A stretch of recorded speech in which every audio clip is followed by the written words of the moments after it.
Hi, I'm Don Dawson. Today we're going to talk about a hot topic.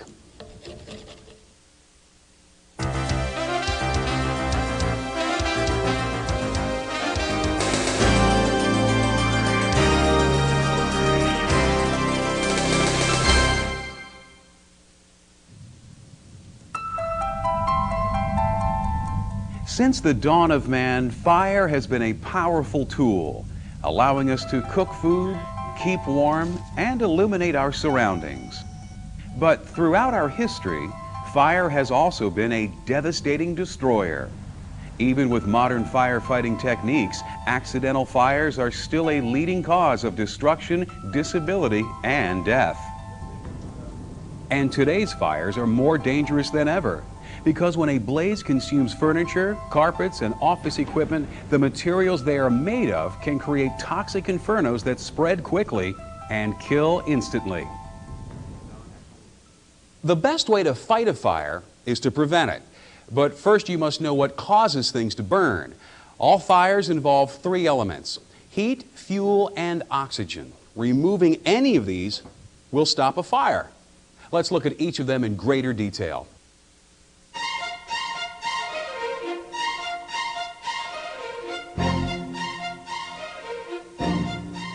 Fires start with heat, which serves as a source of ignition. Heat can be generated by many things, including open flames, faulty electrical circuits, overheated equipment, and unshielded hot surfaces. Once a fire is burning, it produces more heat and grows even larger.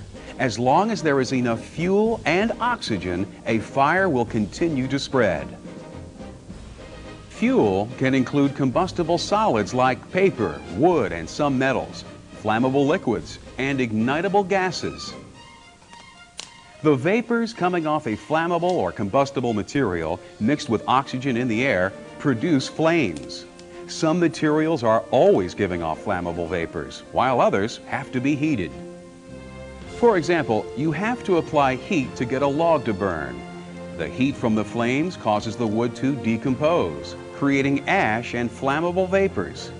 These vapors mix with oxygen in the air to produce more flames. The more oxygen there is available to the fire, the greater the amount of fuel that will burn.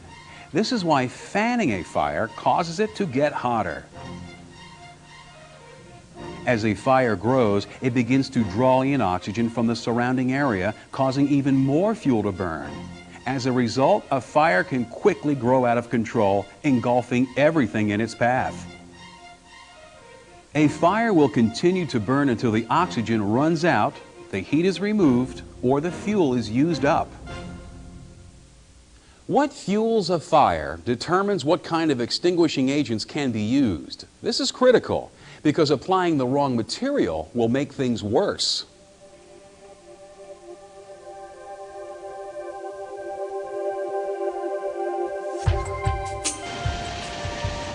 Water will extinguish smoldering paper and wood, but can cause burning liquids to spread. Water also conducts electricity, so it cannot be used on electrical fires or where it could come into contact with live wires or electrical equipment. To identify the different types of burning materials and indicate what substances can be used to extinguish them, fires are separated into 4 classes: Class A, B, C, and D. Class A fires involve everyday combustibles, such as paper and wood. These are often put out with water, which cools the burning materials. Class B fires are fueled by flammable gases and liquids. Some cleaning supplies and items made of plastic are considered Class B materials.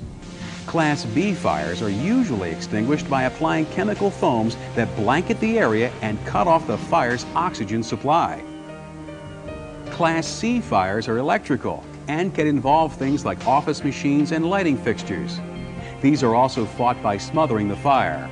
But to prevent electrocution, Class C extinguishing agents are non-conductive.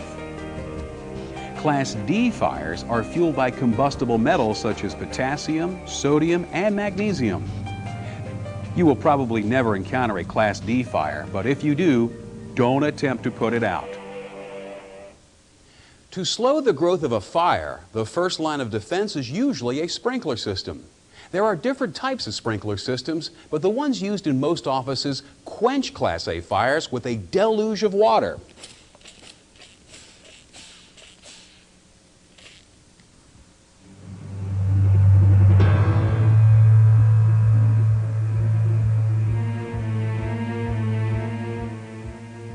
Contrary to popular belief, sprinklers are not activated when a fire alarm goes off. It's the heat from a fire that releases the valve on most sprinkler heads. Sprinkler systems are not designed to put fires out, but they do beat down the flames and help keep them from spreading. This allows people to evacuate and gives fire departments a fighting chance to save the building. Employees who are trained to deal with fires can be the next line of defense. All office buildings must have fire extinguishers, and it's a good idea to know how to use them. There are many types of extinguishers. They discharge a range of materials, from water to carbon dioxide to dry chemicals. Before using an extinguisher, make sure that it is compatible with the class of fire you are fighting. If the extinguisher's label doesn't indicate that it is rated for that class of fire, don't use it.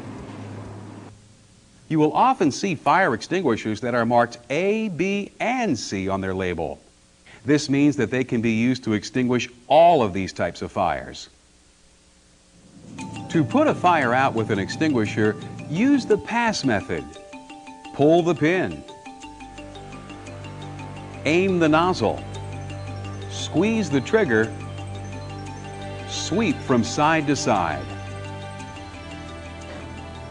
Once the extinguisher is empty, place it on its side in an out-of-the-way area so no one will try to use it again. Most extinguishers empty in less than 15 seconds. If you can't put a fire out in that length of time, you should evacuate the area immediately. To learn more about fire extinguishers and dealing with small fires at work and at home, talk to your local fire company.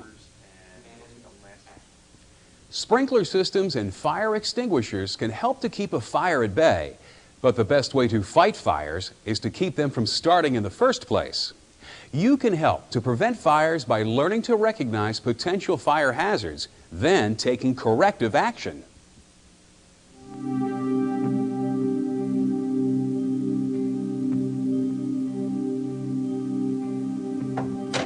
Careless smoking has traditionally been a leading cause of fires both at work and in the home. If you smoke, make sure to follow your company's smoking policy and be careful when you discard your cigarette butts. Make sure cigarettes are completely out before you toss them, and only dispose of butts in proper containers, such as specially designed receptacles or metal pails filled with sand. One of the simplest ways to help prevent fires is to keep your work area clean.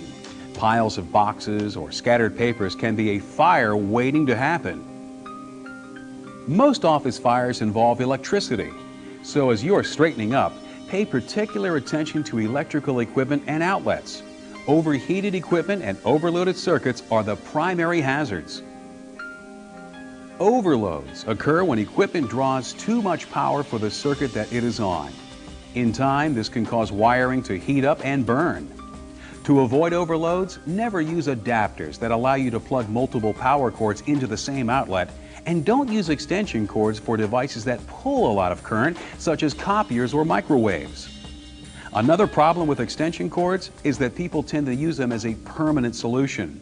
Over time, extension cords can deteriorate and crack, so if you use one, remove it as soon as possible. You should ensure that the office equipment that you use is in good working order as well. Pay particular attention to power cords and make sure that they are not cracked or frayed. Overheating is another problem to watch out for.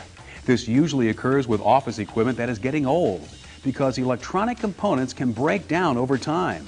If you see smoke or equipment smells like it is burning, unplug it and immediately tell your supervisor.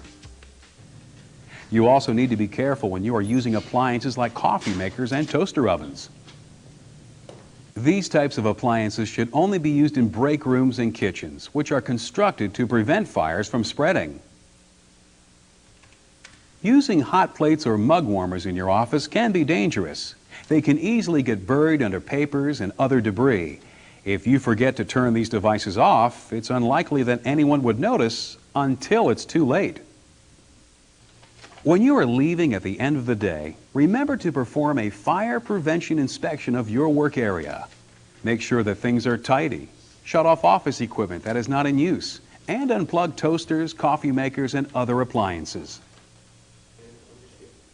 Regardless of how many precautions you take, a fire can still occur. This is when fire alarms and smoke detectors save lives.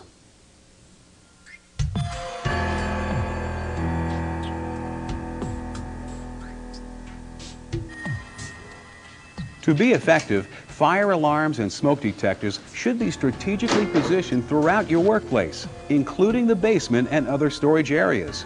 If you hear one go off, you should leave the area immediately. So that everyone in your facility knows what to do in the event of a fire, your company must have an emergency action plan. This plan will describe how to report fires, as well as the evacuation procedures for your facility.